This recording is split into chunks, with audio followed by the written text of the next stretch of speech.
Hello everyone, this is SKYWORTH Global Marketing Department Training Group. This is Jerry. Sales plan in hand, sales goal in sight.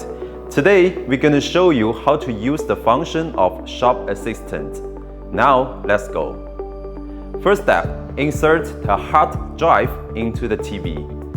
Second step, press DailyKey button or find Shop Assistant app, and you can see the Shop Assistant interface. Third step, you can change EPOP and demo video here.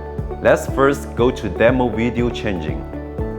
When you open demo video or picture, you can see import assets, then choose it. Then choose the USB flash device and choose the demo video that you want to play.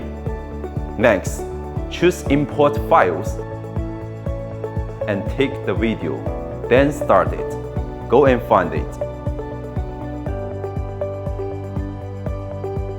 Fourth step, let's go to EPOP changing.